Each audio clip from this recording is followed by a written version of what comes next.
Oi pessoal, bem-vindos ao terceiro vídeo da nossa série Trading Quantitativo aqui da Zimov Academy. Nessa série eu estou expondo um pouco da filosofia da análise quantitativa, que é uma metodologia que eu e minha equipe utilizamos nos últimos anos para desenvolver estratégias de investimento no mercado financeiro e de criptomoedas. E a gente está compartilhando aqui um pouco das nossas visões e dos nossos métodos e como a gente enxerga e aborda o mercado. E nesse vídeo aqui especificamente eu vou dar a minha opinião sincera sobre o que eu acho do uso de stops nas operações do mercado financeiro e por que muito provavelmente você não deveria estar utilizando stops. Antes de entrar no detalhe, eu preciso explicar o que são stops. Caso tu tenha chegado aqui de paraquedas e não sabe o que é stop, stop nada mais é do que uma regra que é definida a priori, antes do momento que a gente faz uma operação no mercado financeiro, que vai nos dizer como que a gente sai dessa operação. Em geral, a gente pode sair de duas formas, ou lucrando ou tendo prejuízo. É muito comum se utilizar o termo que quando a gente sai no prejuízo, a gente leva o nome de stop loss. E quando a gente sai no lucro, a gente tem o stop gain. Ou seja, a gente está interrompendo ou o prejuízo ou o lucro. E aí vocês podem me perguntar, todo mundo que vai no mercado financeiro tem que ter essa regra pré-estabelecida a priori? Como eu comentei no primeiro vídeo, sempre que a gente faz alguma coisa no mercado financeiro e a gente não tem essas regras muito claras e pré-estabelecidas, a gente está fazendo uso de uma estratégia discricionária. Ou seja, a nossa decisão ela vai sendo meio ao acaso. Provavelmente a gente pode decidir mudar ao longo do tempo, mas tudo baseado na opinião sem regras claras. E a análise quantitativa ela prega que a gente, além de tomar decisões baseadas em dados, muito provavelmente no futuro elas também vão ser feitas de uma forma metódica. Nem todo trader no mercado ou todo investidor possui uma regra de stop muito clara. Existe uma estratégia muito comum chamada buy and hold, onde o investidor ele compra ações com a ideia de tentar segurar aquela ação para sempre, até a empresa deixar de ser o que ele acreditou no momento que era, mas a ideia a priori é comprar as ações e ficar com ela para sempre, segurar. Então, em tese, essa seria uma das únicas estratégias que não tem um stop bem definido. Mas mesmo na prática, até os investidores de buy and hold, quando a situação daquela empresa ou do mercado muda muito, ele acaba executando algum stop. Por que eu comecei esse vídeo dizendo que provavelmente vocês não deveriam usar stop? Para explicar isso, eu preciso mostrar para vocês um pouco da forma como a gente enxerga toda e qualquer estratégia de investimento e quais são os elementos que compõem ela. E vocês vão perceber que muitas pessoas na internet dão recomendações de stop e acabam confundindo um pouco a essência do que ele é e muitas vezes acham que usar um stop vai melhorar ou piorar uma estratégia ruim. E aí está o grande problema. Um stop não altera uma estratégia ruim. E ele pode confundir vocês se vocês não compreenderem bem esses conceitos que eu vou apresentar aqui agora. Então, do nosso ponto de vista, todas as estratégias de investimento elas possuem 5 elementos. Mesmo que vocês operem alguma coisa no mercado e não tenham consciência sobre isso, na prática, se pararem para refletir, vão ver que existem 5 elementos aqui. Primeiro elemento seriam quais ativos que vocês operam no mercado. Então, se vocês são investidores de longo prazo em ações, provavelmente, talvez estejam interessados só em ações com um certo nível de liquidez. Ou se daqui a pouco são operadores de day trade em commodity ou criptomoedas ou em índice futuro. Esses contratos com os ativos de vocês. Então, é muito importante que a gente tenha clareza sobre o que a gente opera. Porque cada ativo do mercado vai ter as suas regras e vai ter os seus padrões e vai estar sujeito a ações de players diferentes e muito provavelmente a tua estratégia vai fazer sentido para um grupo e talvez não faça sentido para outro. Segundo ponto são as janelas temporais. Janelas temporais dizem qual a frequência que a gente vai no mercado reavaliar as nossas condições, ou tomar decisões, ou refletir sobre as estratégias. Nós, por exemplo, da Zimov, a gente tem muita experiência em desenvolver estratégias de alta frequência, que são estratégias que a gente opera muito rapidamente. Muitas vezes elas demoram, a gente entra numa operação e sai poucos minutos depois, às vezes até alguns segundos. E como a gente é especialista nisso, existe uma certa dinâmica do mercado que é pertinente para alta frequência que não faz sentido para baixa frequência, para um operador de fundamento, por exemplo. Não faz sentido usar fundamento para operar alta frequência, da mesma forma como não faz sentido usar os conceitos da alta frequência para operações de mais longo prazo, onde os ativos tendem a seguir o fundamento. Então a janela temporal é muito importante também na estratégia de investimento. E a terceira regra, que na minha opinião é a mais importante de todos e ela vai ditar a qualidade de uma estratégia, é as condições de entrada. Nas condições de entrada é que a gente consegue separar trades bons e trades ruins. Por quê? Porque uma vez que a gente tomou uma decisão baseada numa informação errada, não tem mais o que fazer, nosso dinheiro já está aportado no mercado. A gente pode liquidar essa operação em qualquer momento, mas se a gente ficar fazendo isso recorrentemente, entrando no mercado com condições que são ruins, não tem nada que possa salvar a nossa operação. Não tem stop, não tem position size, nada. Ao longo do tempo a gente vai começar a perder dinheiro. Então, na minha opinião, a terceira regra aqui é a mais importante de todas para a gente definir uma boa ou uma má estratégia de investimento. Essas últimas duas aqui, elas são responsáveis de certa forma pelo nosso gerenciamento de risco. Position sizing seria uma regra que vai dizer e vai nos orientar sobre quanto capital a gente deve colocar em cada nível de investimento. Uma regra de position sizing muito comum que de certa forma talvez todos vocês usem, já devem ter imaginado, percebido que na prática vocês fazem isso, é colocar menos capital em operações mais arriscadas.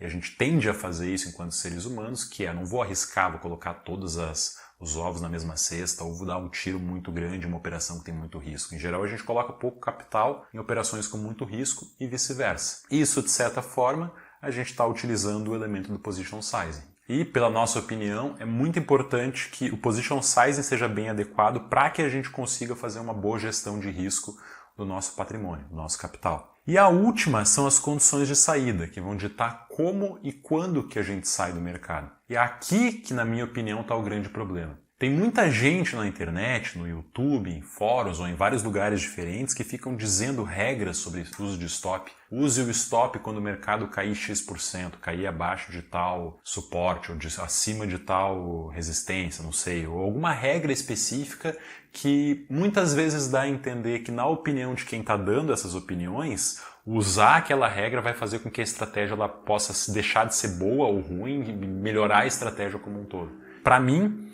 se você de alguma forma tem essa concepção de que o stop vai melhorar ou vai de alguma forma salvar uma operação ruim, tenham cuidado. Usem esses stops com cautela. E no fim do vídeo eu vou explicar também quando que eu acho que stops devem ser utilizados, até porque nós, nas Imóvel, não temos regras de stop. A gente sai das operações quando a gente concluiu que determinado padrão foi atingido, a gente opta por sair, mas tem casos e casos. E aí, para explicar para vocês um pouco do que acontece quando a gente começa a usar o stop de forma descomedida, eu tenho que explicar para vocês um pouco da forma como eu enxergo as estratégias de investimento, que eu faço uso do que a gente chama de valor esperado, que ele deriva da teoria da probabilidade. Valor esperado nada mais é do que um conceito matemático que tenta descrever o que a gente espera obter de um certo processo aleatório, um processo estocástico. Eu não vou entrar em detalhes sobre a matemática da coisa, mas a gente pode utilizar esse conceito para analisar a estratégia de investimento. Como eu gosto de analisar e pensar as minhas estratégias de investimento? A teoria do valor esperado ele tem uma regrinha que ele diz que o valor esperado de um certo processo, que nesse caso, quanto dinheiro eu posso estar ganhando em média com a minha estratégia de investimento. Eu poderia resumir isso aqui a probabilidade dos eventos vezes o valor de cada evento. Que nesse caso seria uma continha muito simples para uma operação para uma estratégia de investimento. Seria qual a probabilidade de eu acertar aquela operação, ou a probabilidade de gain, vezes o montante que eu ganho quando eu ganho, menos a probabilidade de loss, vezes o montante que eu perco quando eu perco dinheiro no mercado, quando o mercado vai contra a minha estratégia. Então vocês vão reparar que na prática, se eu tenho uma probabilidade muito maior de acertar do que de ganhar, e em média eu ganho e perco os mesmos valores, essa minha estratégia vai ser positiva. Só que o que o stop faz com a gente? Eu posso, por exemplo, colocar alguns valores aqui. Vamos supor que eu tenho uma estratégia que eu consegui capturar algum padrão do mercado e eu sei que eu tenho 60% de chance de acertar uma operação, por exemplo. E quando eu acerto, eu ganho R$100.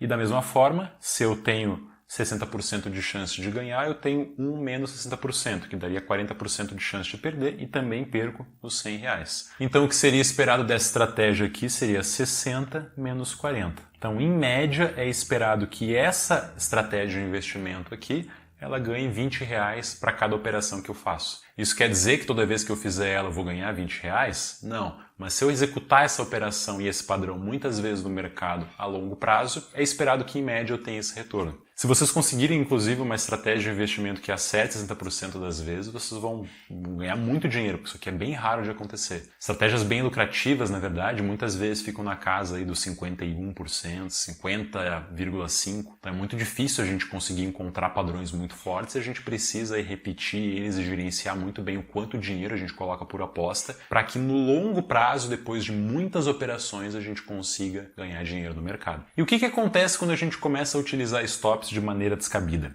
Vamos supor que eu tenho uma estratégia ruim aqui, que ela tenha 50% de chance de ganhar. E um detalhe importante para vocês lembrarem, em geral estratégias ruins vão ter 50% de chance de acerto e 50% de chance de erro. Porque se uma estratégia começar a ficar descasada, começar a errar muito mais do que acertar, é só a gente fazer a operação contrária. Então, na verdade, toda estratégia que é ruim, ela vai ser meio a meio. O que acontece se eu pegar uma estratégia ruim, ou seja, que tem probabilidade de ganho igual a probabilidade de loss, de 50%, e quando a gente ganha a mesma coisa do que quando a gente perde, vamos colocar um valor arbitrário aqui de R$100, como a gente tinha feito anteriormente. O que acontece se com essa estratégia aqui aleatória a gente começar a utilizar stops de forma descabida, sem entender o que a gente está fazendo, tentando melhorar o resultado da estratégia como um todo? Então vamos dar um exemplo aqui que o mercado está fazendo algum padrão e a gente descobriu lá, o inventor, algum padrão de entrada sempre que havia, sei lá, algum desenho gráfico, algum padrão que a gente não tem muita certeza, mas a gente acredita que aquilo seja bom.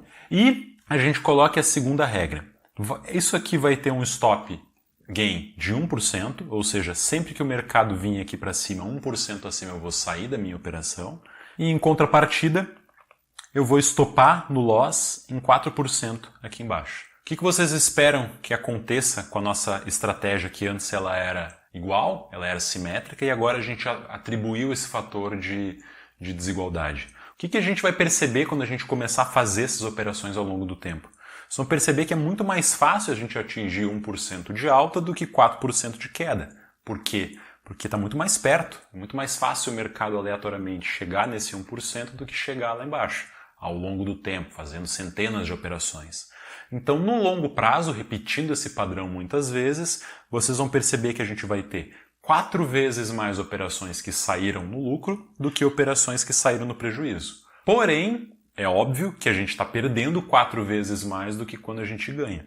Então, a gente está alterando estes parâmetros aqui, a gente está desbalanceando, rebalanceando eles. O stop tem esse poder, ele vai rebalancear os termos do valor esperado do meu trading, só que no fim das contas o meu resultado esperado ainda segue sendo zero no longo prazo. Eu não consigo salvar uma estratégia que já nasceu ruim. Então aqui no caso a gente mudaria, por exemplo, para 80% de chance de acertar um trade, só que quando eu ganho os mesmos 100, comparado com agora eu vou ter 20% de chance de errar esse trade. Só que quando eu perco 400, eu perco 4 vezes mais.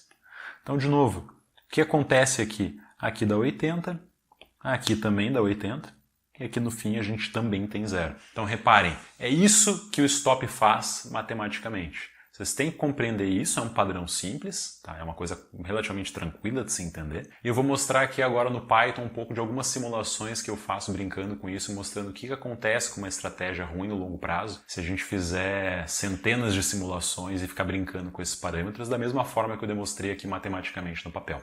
Então aqui eu vou fazer uso de uma técnica chamada simulação de Monte Carlo.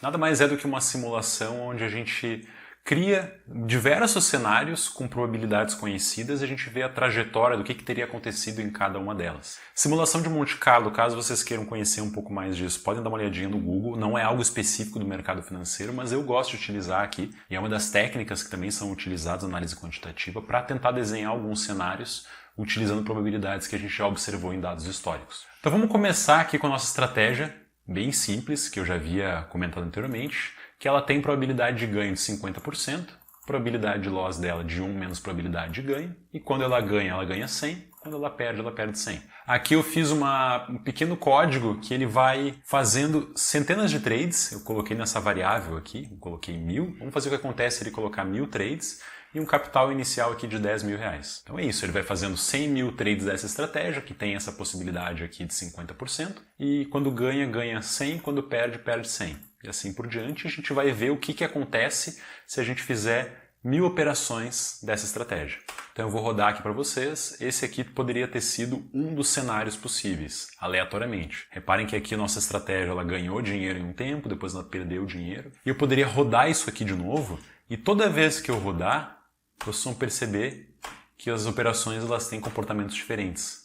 Tem até alguns casos que parece que a estratégia é muito ruim. Olha só, parece estar perdendo dinheiro consistentemente. Se eu rodar mais um pouco, daqui a pouco aparecem casos onde parece que a estratégia é muito boa. Só que na prática isso aqui foi tudo aleatório. Eu estou utilizando as probabilidades aqui de cima.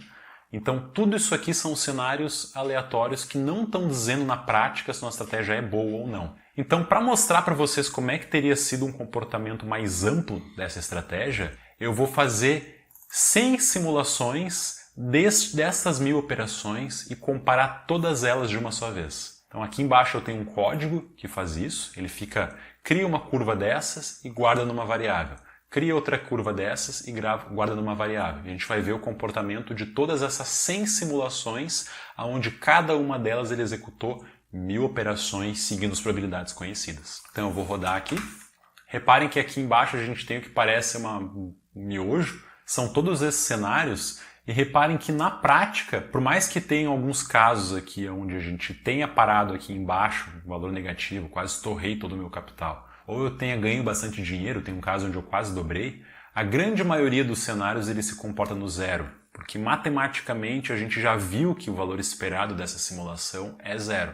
Só que eu posso começar a brincar com isso aqui. Então o que teria acontecido se eu aumentar em 1% a probabilidade de ganho e executar essa simulação de novo? Então aqui a gente pegou um caso aleatório, eu vou só copiar esses parâmetros aqui para cima.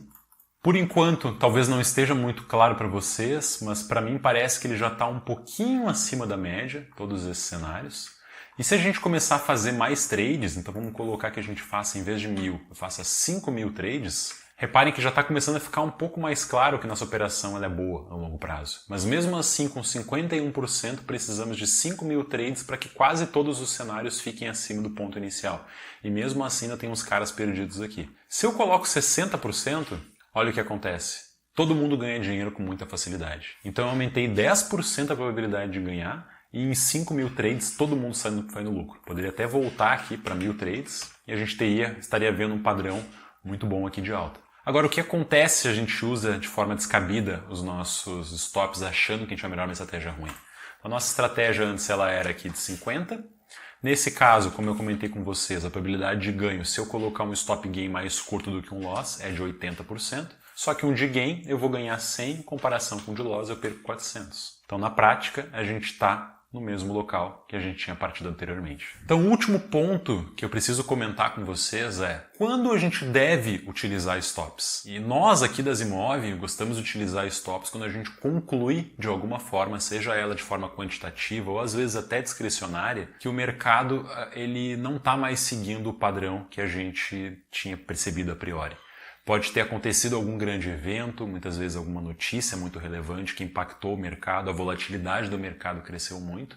Isso é um grande indicativo de que as regras que a gente estava seguindo talvez não estejam mais valendo no mercado naquele momento. E aí com certeza vale a gente sair do mercado, desligar tudo, travar todas as operações e esperar com que os padrões eles voltem ao normal. Fico aqui a minha sugestão, espero que tenha ficado claro quando vale a pena utilizar stops. Se quiserem debater comigo ou quiserem trocar alguma ideia em relação a isso, podem deixar aqui nos comentários ou entrar em contato comigo pessoalmente no Instagram, que eu estou à disposição de vocês. Um forte abraço e até o próximo vídeo.